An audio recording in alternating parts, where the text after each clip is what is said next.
A Norway couple found a Viking grave under the floor of their house. And it says, ugh, don't you just hate it when that happens? You wouldn't. No. You'd be like fucking It'd be happy as a pig in a Norwegian Viking grave. Rooting around for swords and shit. bracelets. This is so cool. A couple in northern Norway, we were working on their floor to install new insulation when they came across something unusual, a Viking axe. Hey, honey, did you leave this axe here? No. Is this your axe? Initially, the couple found a glass bead, and they weren't sure what they had come across. There's no T in that word. Quote, it wasn't until later that we realized what it could be. Marion Christensen, I'm going with it, from Sivag near Bodo, told Norway's state broadcaster NRK of the find. Quote, first we thought it was the wheel of a toy car. So the couple called archaeologists who confirmed that the artifacts were Viking age. Archaeologist Martinus Holglid from the Nordland County government concluded that the couple's house was actually built on a Viking grave. Oh, and they had no problems with ghosts prior to this. I wonder, was it haunted and did... I'm guessing no. Like poltergeist level shit, like demons coming out of the swimming pool. Of course, they're in Norway. They probably don't have a swimming pool.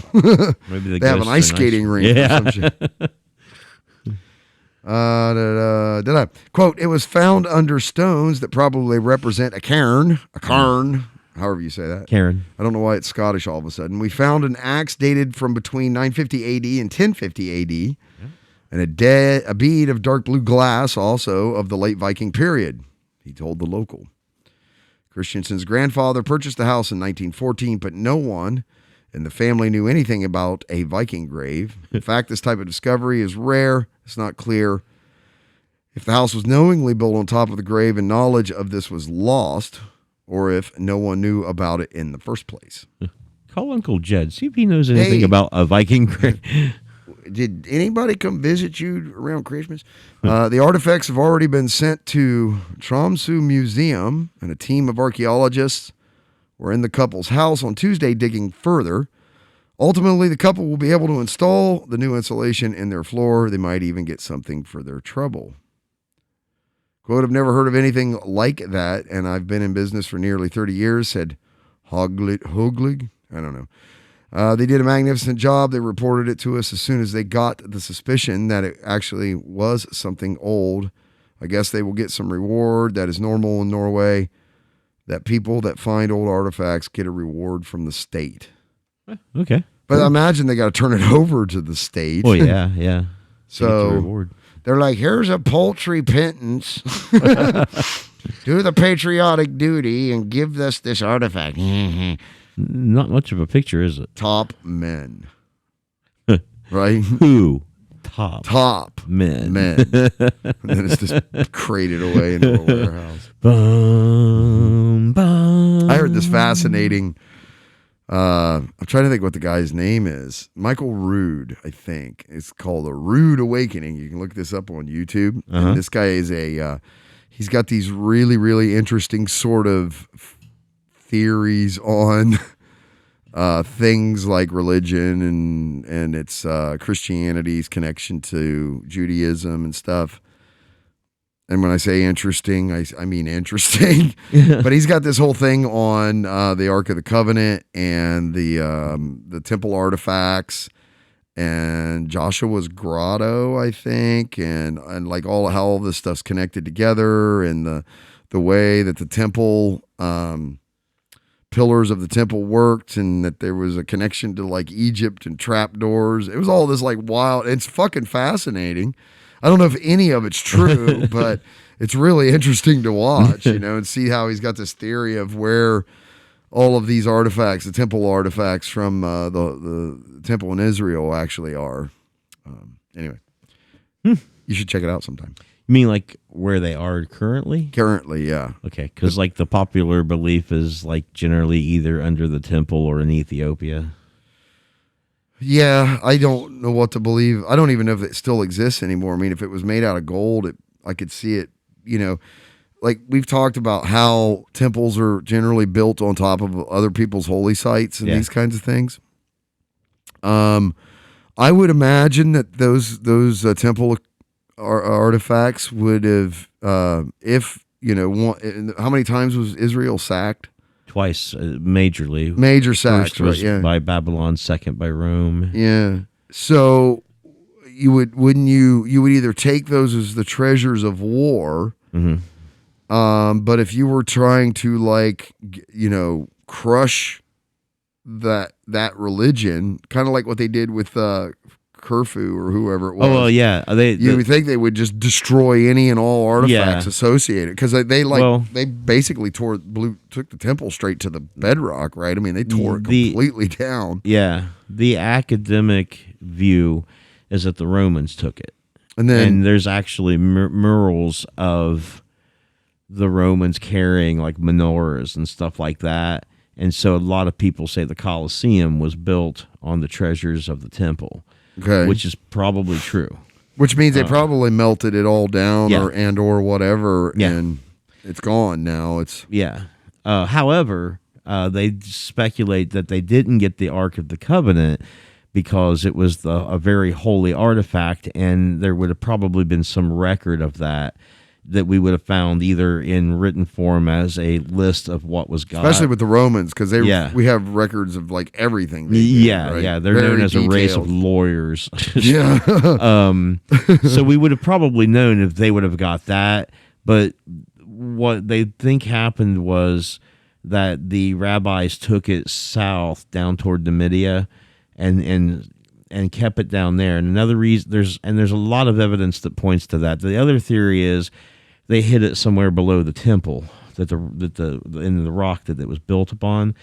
And there's even been that's sort of the theory Michael Rood has about it being on, like it went through some like weird Indiana Jones cantilevered elevator system, and then they were able to go through this tunnel and basically hide it in Jeremiah's grotto or something. Yes, there was a archaeologist that they chased out of Israel that barely escaped with his life, that broke into the area under the temple. Like he dug in, and they caught him before he got so far, and they chased him out.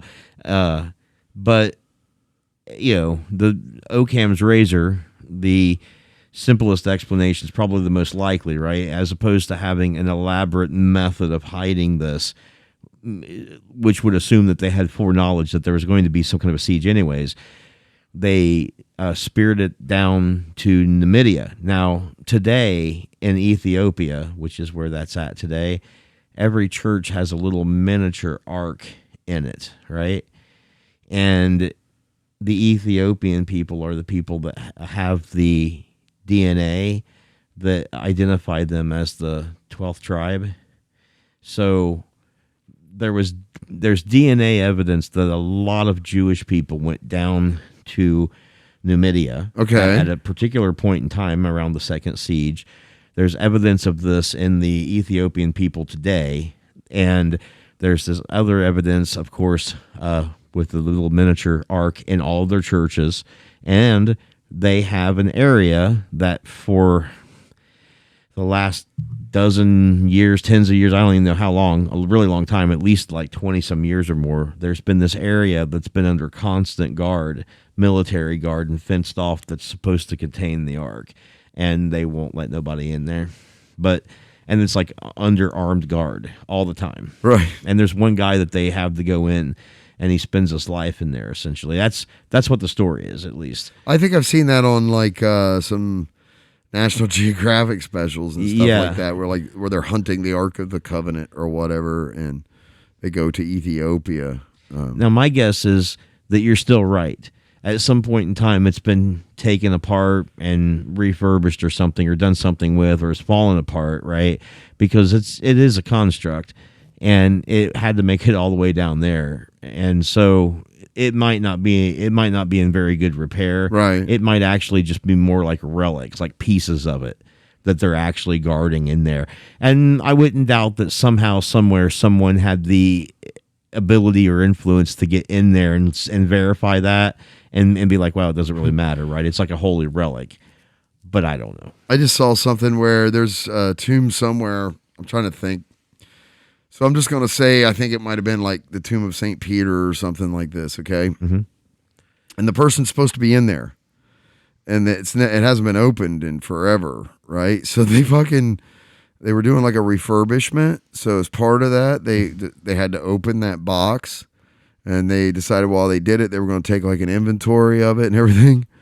And they opened it up and like people have been going in there and cutting the bones and taking chunks of it. Yeah. And there's basically like part of a hand bone left. Mm-hmm. Yeah. And some cloth or something like that. It has literally been picked over. And in is what case they said, anybody doesn't know, relics are genuinely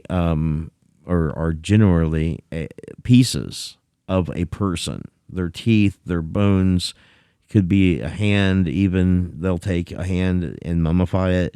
But generally it's bones, teeth, that sort of thing. But sometimes blood if they can get it. Right. But basically, if a person was really holy in a religion, especially like a Catholic religion or one of its offshoots like Santeria, for instance, then the flesh has a lot of spiritual properties as a relic. And when people die, historically, there's been people that died, and right after they died, they started cutting them up and taking pieces of them. Oh my God. Yeah. When I took my Reformation class, we talked about this. There was a couple of cases, but one was more famous than the other. And I can't remember the woman's name, but it was this lady, and she was considered to be a visionary, and it was fairly late in history too. When she died, they immediately started taking her hands off and feet. Oh my God. Yeah, it was gruesome, dude. The way it was like, damn, but it was holy. So that made it all okay. Apparently. Yeah. Because they started pretty quick, man, like, quicker than zombies. Like piranha or something. Yeah. Yeah, there's a lot of things that probably anyway, I don't in the name of holy. I know, right? Hey, if it was a serial killer, then there would have been all the big brouhaha. Right. But fortunately, they were nuns. It was Aunt Ida.